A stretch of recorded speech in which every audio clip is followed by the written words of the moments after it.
Now we're on. Good morning, Glenn. How are you? Good morning, sir. How are you? I'm good. I'm good. We finally kind of get to meet over doing a podcast together. I guess we'll get to know each other here in the next 60 minutes. You know what I mean? All right. So Sounds I'm gonna good. get we're gonna get started, and then I'm gonna have you introduce yourself a little bit and about your story, and I got some questions for you, and we'll get into what you're doing with these kids, and we'll talk about your gala that you just had, and about your stories. It's going to be awesome. All So, right. with no further ado, this is Glenn Morton. Glenn, I'm going to go ahead and let you introduce yourself, where you're from, where you live from, are you married, and then we'll get started. Yeah, I'm Glen Morton. I'm out of Winslow Township. That's in New Jersey. For those that don't know, like South Jersey area. I've been married to my wife for 10 years. Father of three children and one grandchild. So that's a little bit about me. Oh, you got one. You got one grandchild, huh? I don't Yeah. have that yet. I'm the age for it, but I don't got one. So, my one son's married.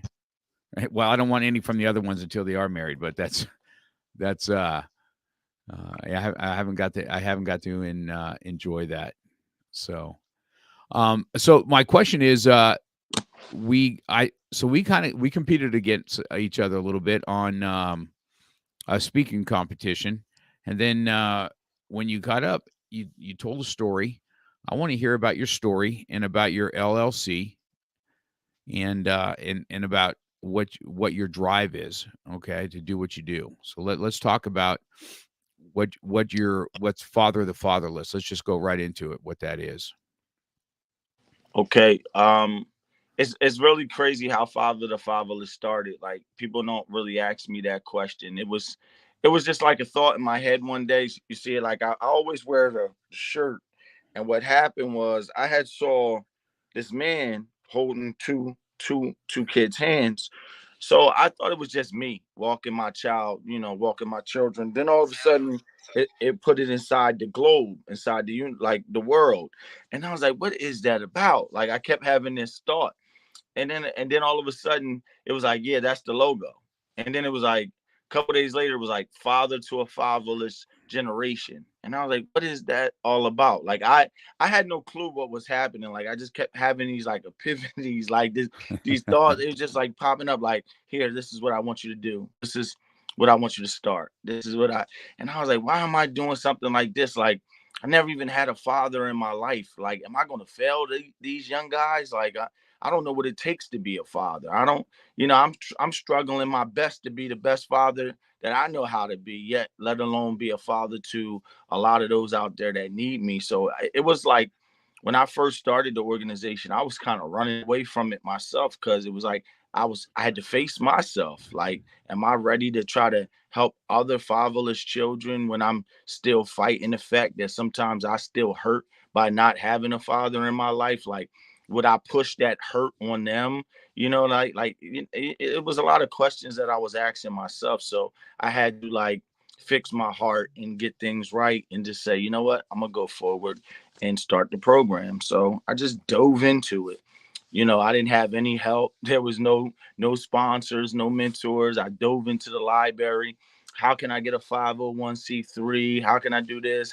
What do I need? Oh, bylaws, this, that. Like I just jumped into it. It was just something where I just said, I'm going to just dive into it. And they was all laughing at me like, you're crazy. You need a lot more experience than that. And then I said, well, I just felt like I was called to do it. So I'm gonna just dive into it. And that's what I just dove into it. We got work uniforms and work hats, and then we started selling fatherless t-shirts, and just we started having apparel, and then we put out children's books. So they was like, man, you did all of that in 2 years. And I was like, yeah, because I believe that when you're called to do something, it's already in you. So it was just flowing out of me like water. And it was just like, I have another book coming out in April, but that one's not a children's book. That's more like a biography of being fatherless and not having a father, and the things I had to deal with, and the things that my mother said to me, and the way the teachers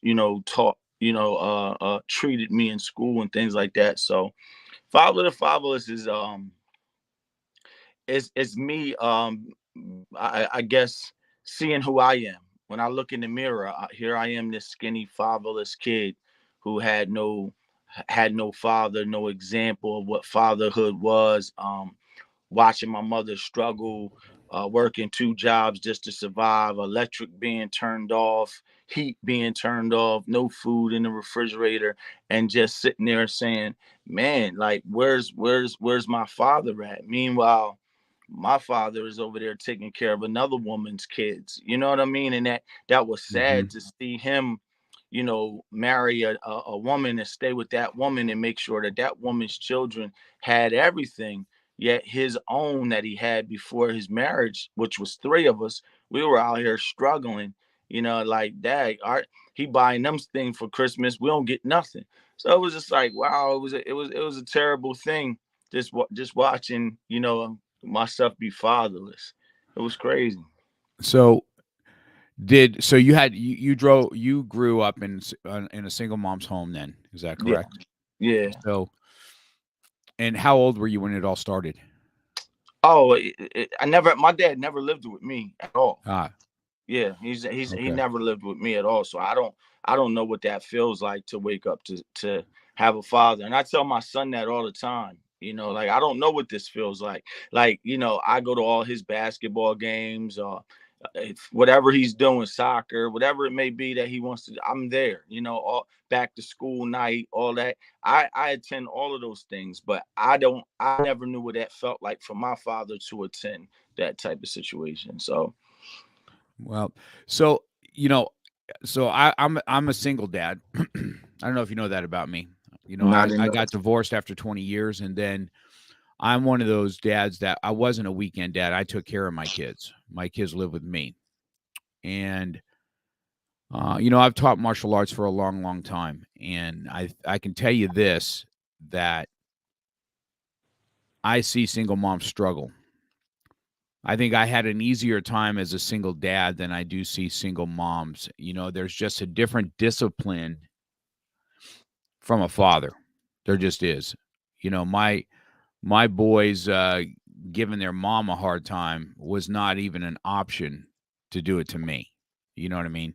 So, I always I always have a heart for single moms because I watch it all the time in my school on dads that are absent and how hard it is on them and how children treat their mother as opposed to how they're going to treat their dad. And I think, to be honest with you, I don't know what's your thought on me raising three. I have three boys and a little girl, and I raised somebody that wasn't mine. That Wow. I brought him in when he was 12, and he's a successful guy now too out in Idaho. He has a huge martial arts school in Idaho, and I raised him too. And all my boys are pretty solid, man. They don't have issues as far as that goes. You feel that that's a true statement?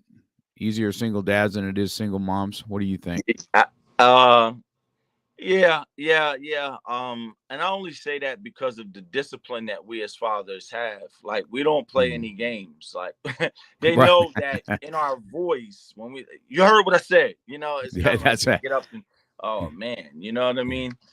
Uh, um, my oldest son, and I always be transparent. My oldest son, that was outside of a marriage. That was before I got married, and she has other children. So, but what I'm gonna say about that though is that I can see how hard it is for her voice to be heard sometimes with her just being a single mother because they're going to try to do whatever they want to do at some point in time. They're going to try Right. to run over Mhm. you.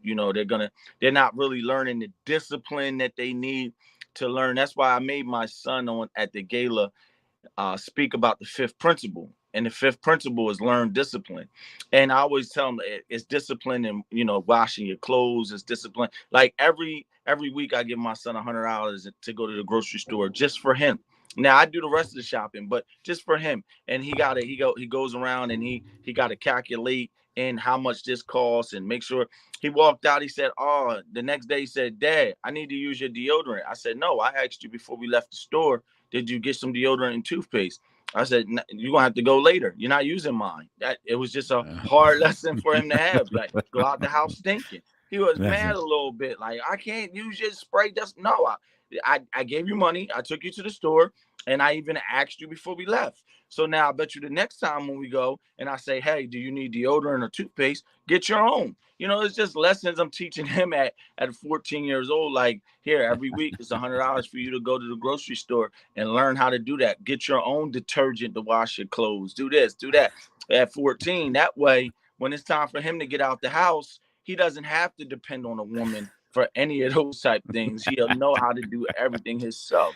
That's, Cook, clean, and do whatever else. Work, provide, do all of that. that's So right. Yeah, that's correct. That yeah. is correct. That's awesome stories right there for sure. For sure. I have the same thing. So I see behind you right there, you have something that says 7 Keys right now. Is this a book that you have written? Oh yeah. That's 7 Magical Keys. So Um, is this your book? that's my first children's book that I put out, and I let all the proceeds of that book go to the nonprofit. Like, I donated that first book to the nonprofit. So So that's what is that book about? okay. So um, when I first wrote this is what's so funny. I'll just tell you real fast. I was sitting in my living room and I said, babe, I just heard in my spirit. I'm telling my wife, I just heard my spirit write a book. Now here I am. I'm a hip hop artist who just walked away from the music industry about 10 years ago. I was saying F you, F this, F that. Let's just be real. 10, 12 years ago, I had a deal on the table where I was like out there with Young Money and Lil Wayne and them. Like, I was that guy. Like, yo, I'm rapping. So I was used to that style of living, back and forth to California, Miami. And so when God, I'm sitting there, he said, I hear write a children's book. I said, me? A children's book? Like, that don't even sound like it makes sense.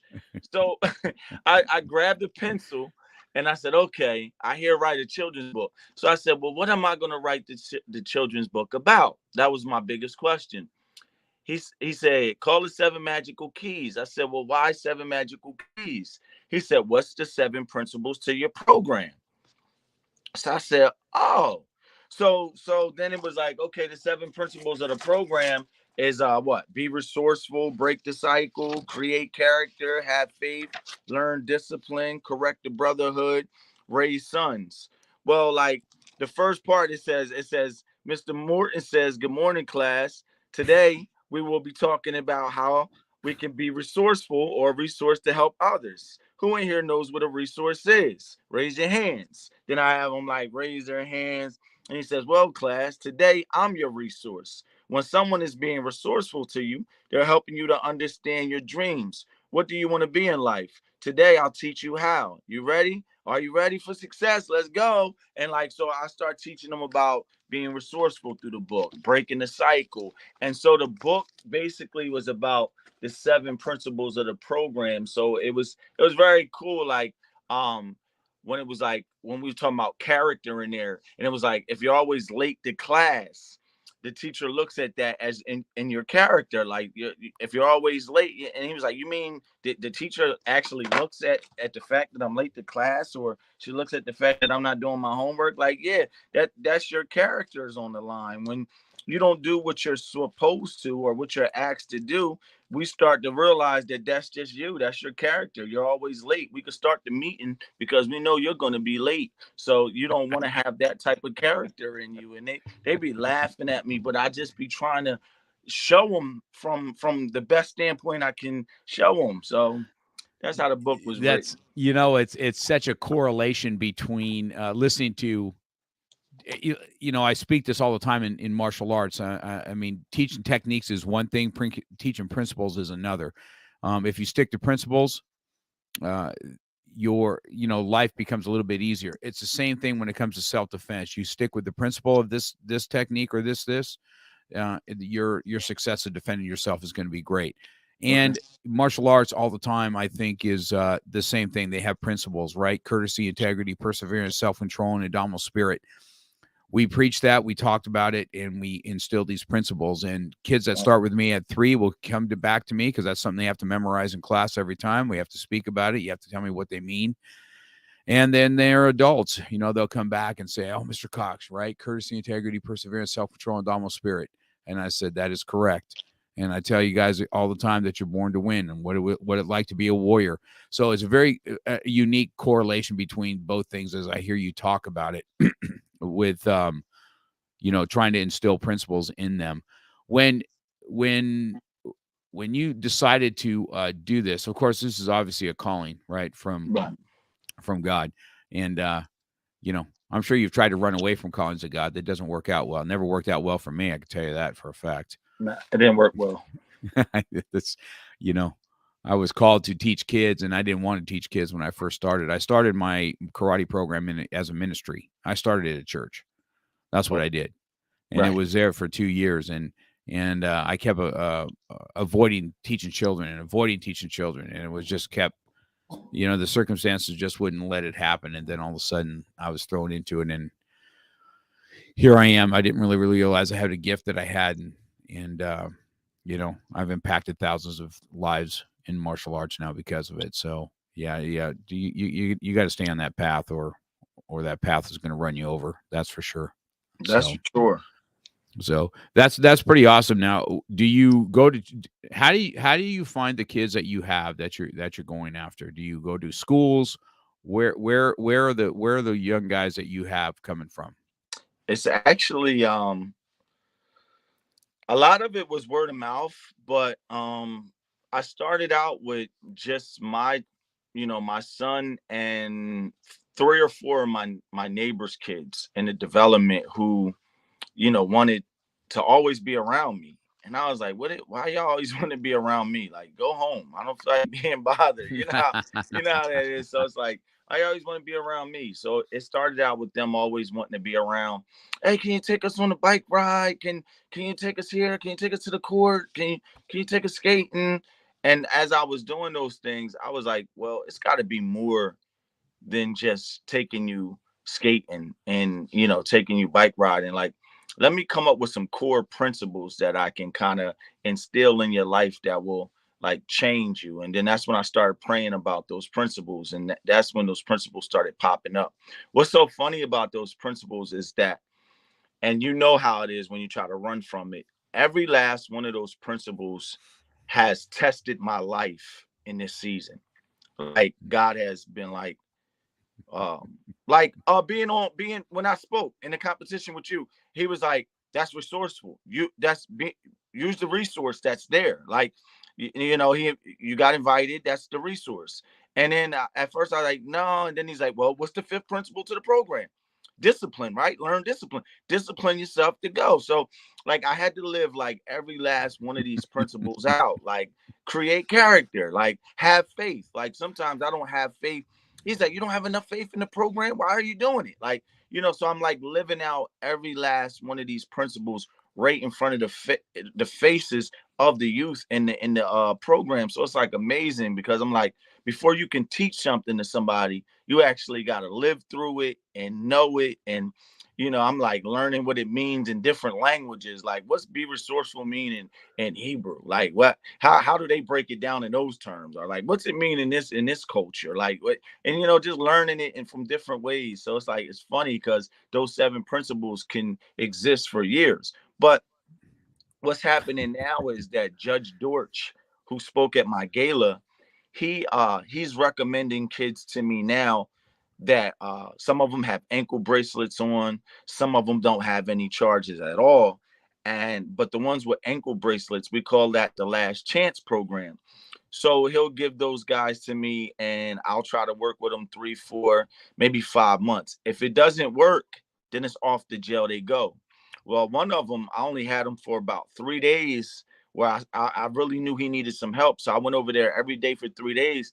By the 3rd day, he cut his ankle bracelet off and ran away somewhere. They found him like a couple of weeks later, and now he's in jail doing, I think, 18 months. But like, I can't help you in 3 days. You're a 14-year-old kid out there doing wrong. I tried my best. You didn't want to listen. So some of them, are hard to get to at that age. That's why I start at the age of 3. I say from 3 to 16, and then at 16, you can become a mentor in the program and give back to them what I've been giving to you for all these years. And then we consider it a brotherhood. Like after you're off to college, don't forget to come back and sow into them what you've been learning in college and what the program did for your life. So like it's a lifetime brotherhood with this program. That's yeah, that's really awesome. I even in here, if we can get them at 3 and I have them all the way to teenagers, they are just a different just a different breed of student. So I was in Virginia this past week, right? I went to Georgia and then I went to Virginia. I have students out there that have schools. And I thought about you when this came about. I'm going to tell you the story. I've been waiting to tell you the story. And I wanted to do it online because I didn't want to text it to you. I wanted to see what you thought about this. So on Saturday, they had a free bully class, right? And that I was going to run, right? Bully proof type class. And then they put it out on Facebook that, it was open to, it was a free thing for everybody. And so we didn't know. We could have 10 people, we could have 100 people. We just didn't know what's coming in the door because not everybody was really scheduled for it. And so we had students come in, and then I had all of a sudden, here comes 15 people in orange suits with sandals. And I'm like, man, what the heck? I said, this is a detention center coming in right now, right? And I said, and the lady that came in first, she goes, we saw this on Facebook. We brought these here from the detention center to come and do this. And I was like, huh. And it was after that, I said, so we line up, and the other guy that's with me, that's teaching with me, he is a 21-year combat veteran Ranger. Okay. He's a Ranger regiment. He was the leader of his regiments, right? And this guy has seen war, and he's also been a mentor out of it. And once he got out of the combat side, he took on doing chaplain's work, being the chaplain's assistants, which are the ones that protect chaplains on the battlefield, right? Chaplains are not allowed to have any weapons. So you always have a chaplain's assistant with you that has the weapons to protect the chaplain on the battlefield. And so Chappie, after he got done with his combat stuff and he was going out, he went into this regiment and he worked on helping develop the chaplain's assistants to be warriors because they just kind of sucked at it, right? And so anyway, I said, okay, so we have these other kids that are kind of coddled, right? And then we have these hardcores that just walked in. And I remember the one kid looks at him and goes, so you in the military? And he goes, yes. And he goes, you kill people? And I'm like, oh boy. And I said, we're going to have to break through this thing. And so these guys are all in that range, 14, 15, 16, 17. Okay. All in a detention center of some sort. Right. And I was telling Chappie, I said, you're not going to believe this, but I am going to interview somebody on Monday that deals with exactly what's going on here. And I said, I would gather that 75% of these people have no father or their father is in prison. I'll guarantee it. Okay. Now it was definitely a mixed bundle, right? You've got, the young white kids and the one black kids and some Hispanics in there. And it's just a mixture of just a mess. And, but within an hour, it's funny. Within an hour, there's always one or two. You know how that goes, right? I'm sure you've been around them, right? There's always one or two hardcores that are too cool for school or whatever it is. But the martial arts, those young guys, I asked a question. I said, how many of you guys have a father at home? We were in kind of a small huddle. And sure enough, 2 had a father at home. And that was it out of 15 kids. And I said, this is exactly what Glenn's talking about right here. And we were able to, isn't that funny what gets put in front of you just out of the blue. We had no clue they were coming, none. Right. Right. And then I asked a lady that was in charge of it, and I said, she goes, I just know martial arts, and everybody thinks it's violence, but I think that it's a way to get through to the kids, as far as you have the right instructor in here. And so I was able to talk to them, and of course, my conversation piece, his was the military. And, as soon as they found out that I was with the police department for a while, some of them were way standoffish. But all of a sudden, when I took my shirt off and, I was sleeveless and my tattoos were all over the place, that was a whole different ball game. Then they all want to know about the tattoos and everything else. So it was a place that we can come together and talk. Emilio's on saying hi. I think Daniela was on too. So I thought, I can't wait to tell Glenn that story on who just pops in out of the blue. Now, when you went to your gala thing after, okay, first of all, the speaking competition, you just you were invited by Emilio or something. Did you guys meet him somewhere and he just said, come in and do it? I'm going to tell you how that happened. I went to like a gathering, and I was sitting there just talking, and Emilio has that type of spirit where he just comes up on everybody and he just lets you know what he does.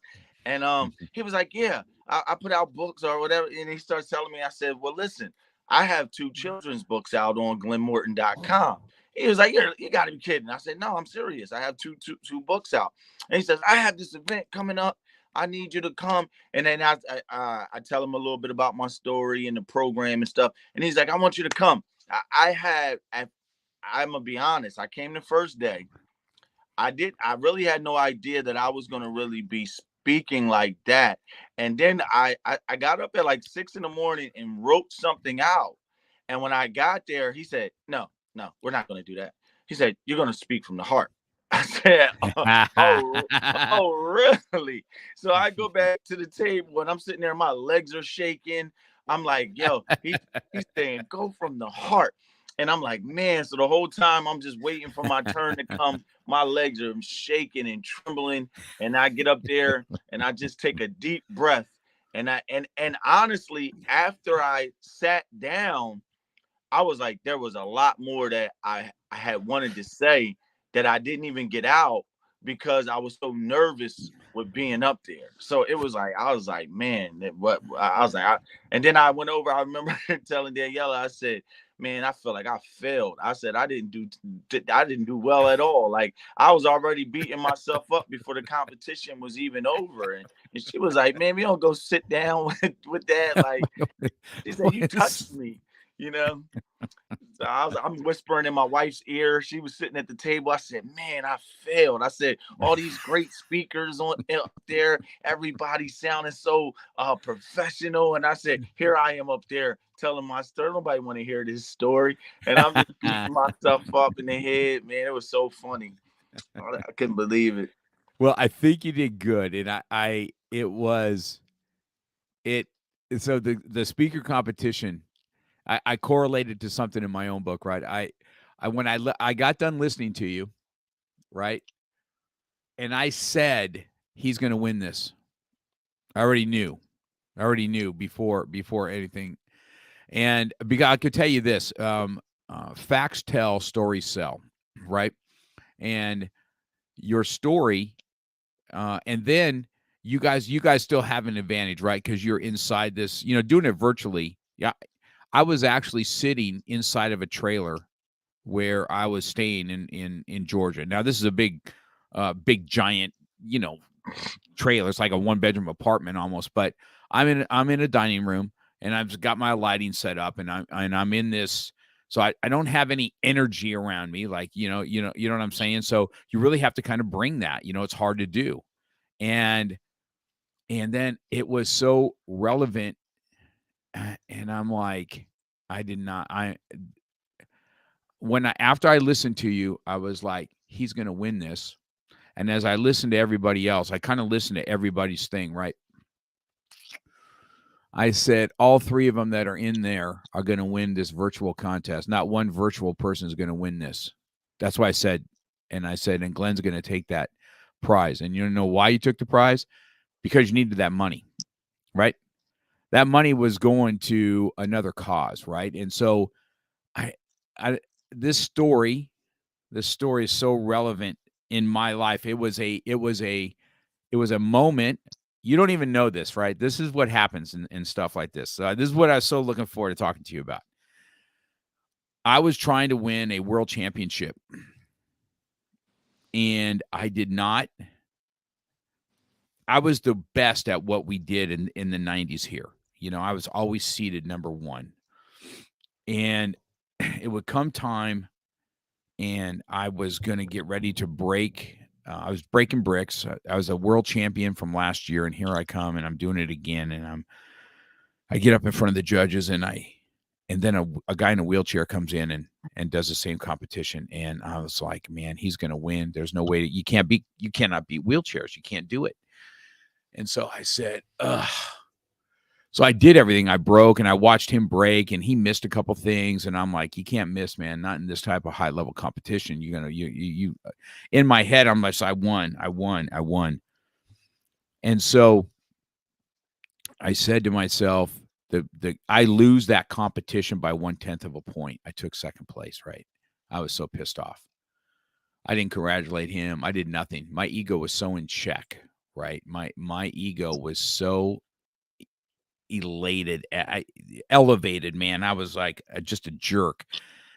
And then to come find out that this guy was going to have he's in a wheelchair because he was in a truck accident, and the blood transfusion gave him AIDS, and he's dying. This is what comes to find out. And I'm just sinking lower and lower as I start learning about his story afterwards.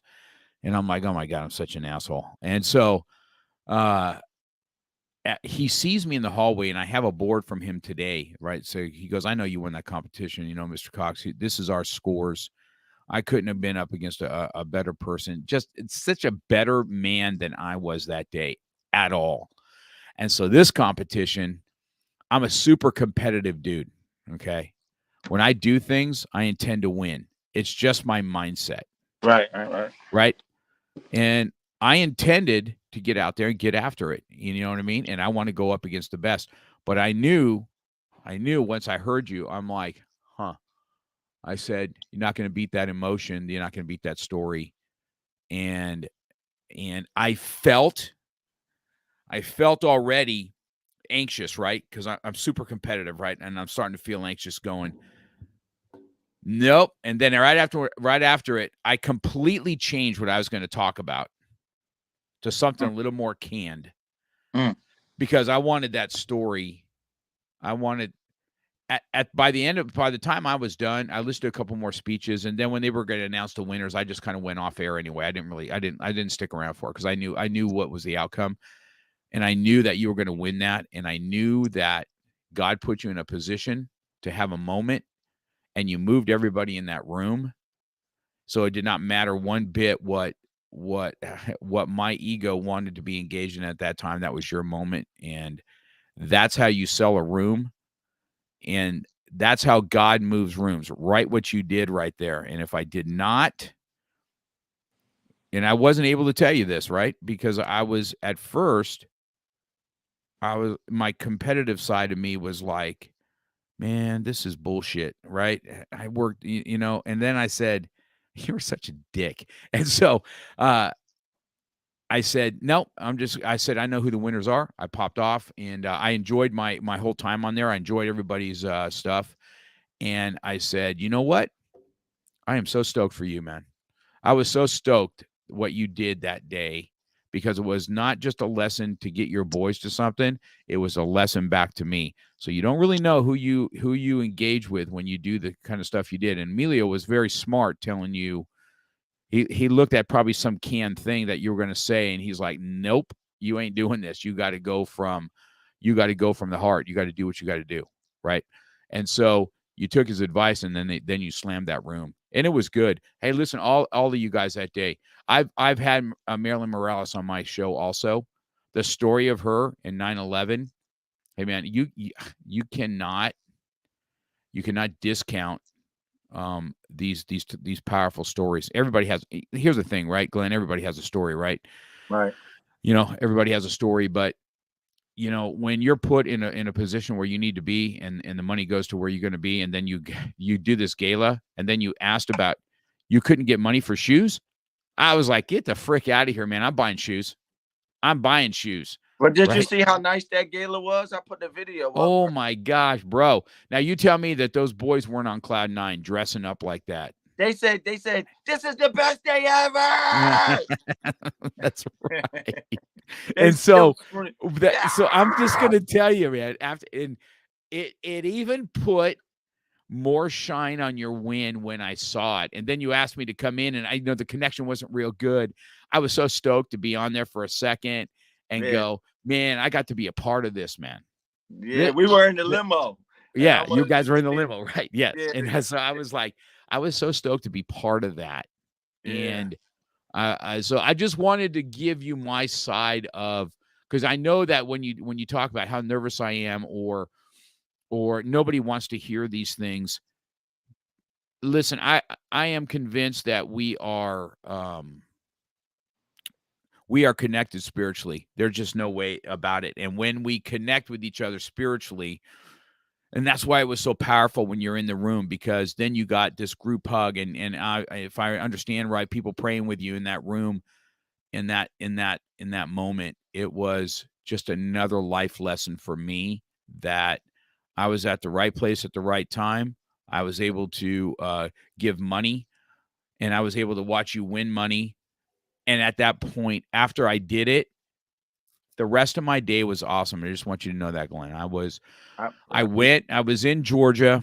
I took a ride after the competition because, I waited, I was at black belt testing on Saturday, and then Sunday I spent the day doing that and supporting Emilio and Daniela and doing the speaker competition. And then I just took a ride. And then later that night, it popped in that you won. And I said, I knew that was a given.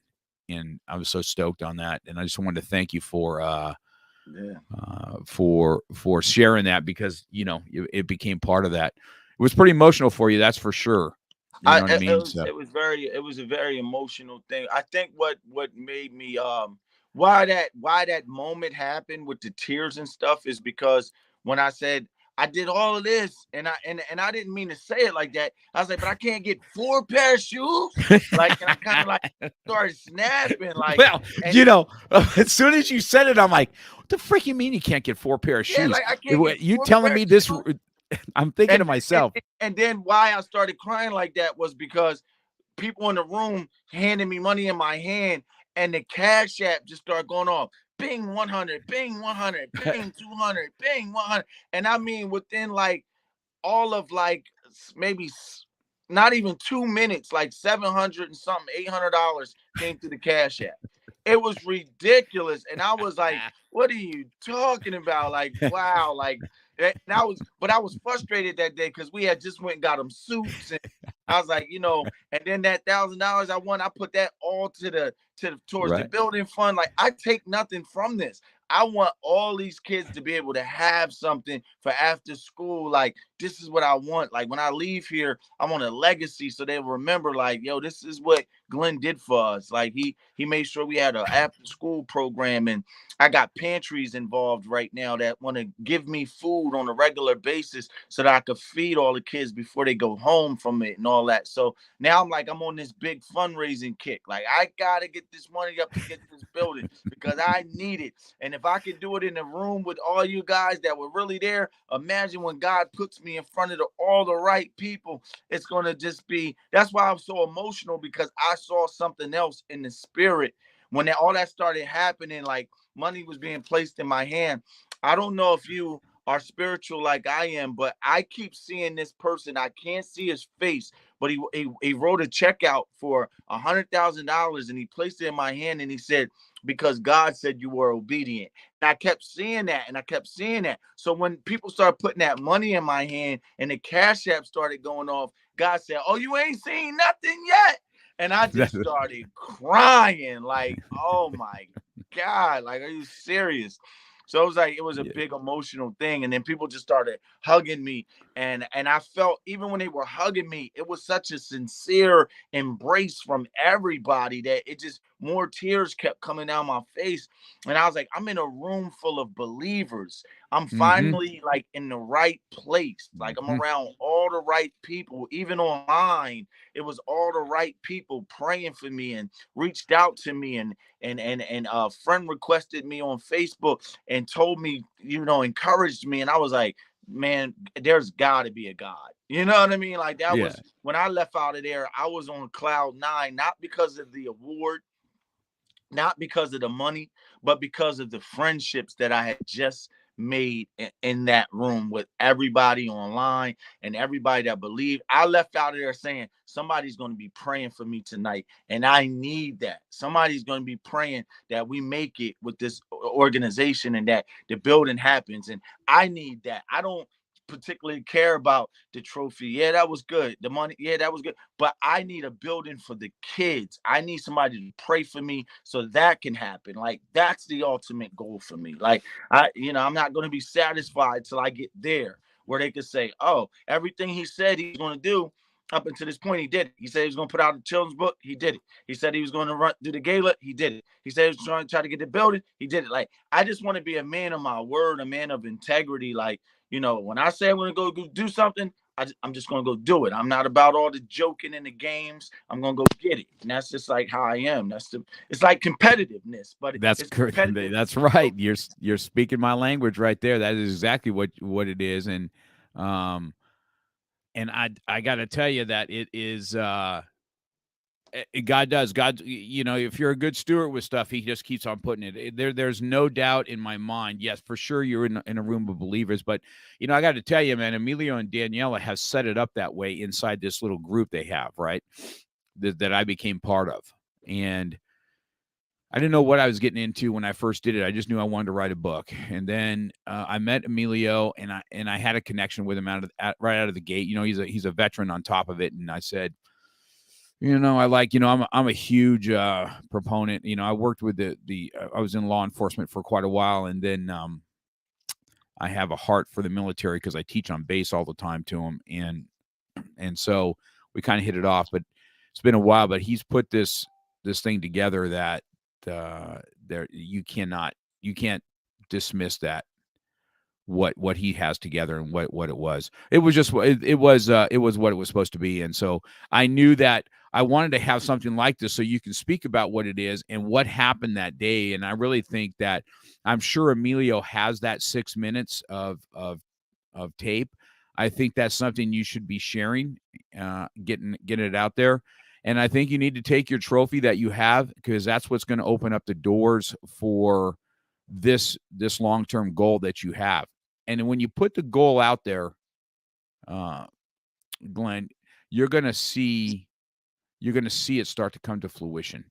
You know what I mean? In your head, it's one thing. When you start moving towards it even more and more, as you're gonna see things come to fruition, and then all of a sudden you're gonna step back and go, man, he was just giving me. So I'm gonna encourage you with this, because as we starting to wind up here a little bit, but I'm gonna encourage you with this. I've always been a believer. I haven't always been a believer, but I was in a Lutheran school. But when I gave my life, and then I started as a ministry here, and let me tell you, man, I walk that fine line of a confidence and cockiness sometimes, right? And I've been in the street, man. I've seen what it's like, right? And so I'm not anyway by this perfect guy. And when one of my black belts is a really gifted communicator and pastor, and he came to me on his birthday. I don't know. I guess it was 8 years ago, 9 years ago. I took him out to breakfast for his birthday, and he goes, "Hey, listen, God's calling me to start a church here in Chatsworth. That's where I'm at." And I said, "Yeah." And he goes, "I need you to help me find a place. We need to do this." And so he says, "I'm having a hard time finding it." And I said, "Well, why don't we just use the studio? Why don't you start it in the karate studio? It's big enough." And so Wow. that's what we did. Wow. And so we started the church here. Wow. And then he's such a gifted speaker. Next door to me is a bar, right next door.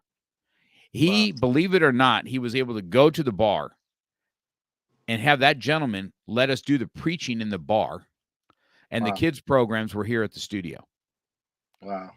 That's how this church started. Now they have the Freedom Center, and in the last 2 years, their pantry outreach has outreached over 100,000 families on something that started this, and they have a giant building called the Freedom Center that all started from just obedience. So there's no doubt in my mind when I say I speak to that, you're going to have something like that. You're going to have something like that, because this is to have strong men come together. This isn't taking anything away from, I lost you there. You still there, Glenn, or not? Yeah, I'm there here. You are. I don't take anything away from our females at all, but when strong men come together and strong men pray and strong men do what men do, and they become the men that you're trying to get other young boys to become, God's going to move, and he's going to move in a powerful way. And the strength of men is going to rebuild a nation that needs it. Just like you said, he's going to rebuild a fatherless nation with men that can do it. Right.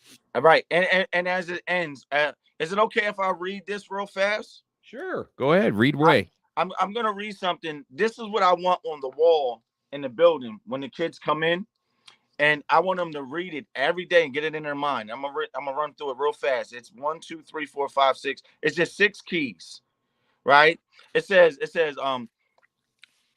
often young men fail for a lack of not understanding what a resource clearly is and how to use them. We provide clarity and help these young men understand that success awaits every man by foundationally using their resources. When we explain breaking a cycle to our young men, we explain how they must separate from the generational hand-me-down failures of our fathers, or the cycle will repeat itself. They will hand their children the same pain that they themselves had to suffer from. The program's character is built around mentorship. When we think about create character, we look at the word create, which means to bring something into existence. We remind them of the blood, sweat, and tears that it may take to evolve their character to the heights of activating or achieving their dreams. Often, faith is never found in the lost or misguided. This means that they have a rare ability of believing in themselves. We breathe hope into their existence and teach them that they can have whatever they put their minds to. This is followed by learned discipline. We teach our young men that we're not here to abuse you, but to encourage you to activate discipline.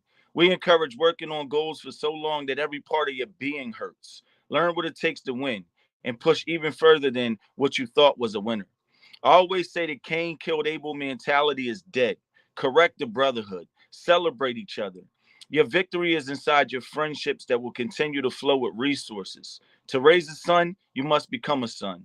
This program is here for those seeking father to son relationships. Where fathers lack, we pick up the pace and we make the relationship personal. And that's what I want to have on the wall when they first walk in the building. And it's like right on the door. And I want them to study it and just kind of like know it by heart. You know what I mean? And then start teaching them the principles of the program based off of them always getting this in their spirit.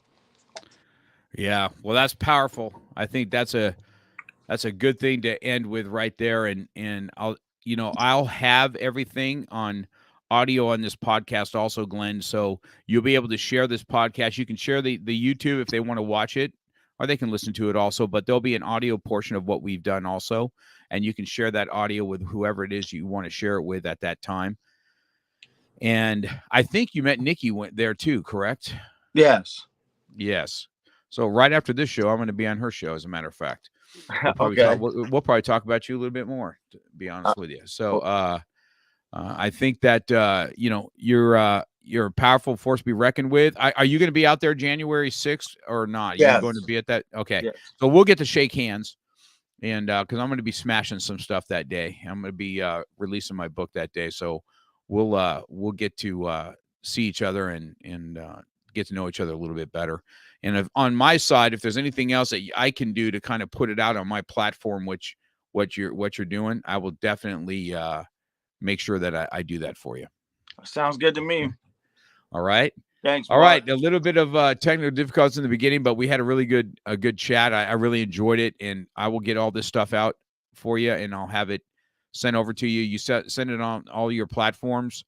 Yes. Make sure that if you can DM me later, so I can make sure I have all all the websites that you have, all the emails that you have, and I will put that in the bio. You'll be on my website. It's called markcox.com, and it's all of my audios is on there. So you'll be the next one up on that one, and you can share that with everybody.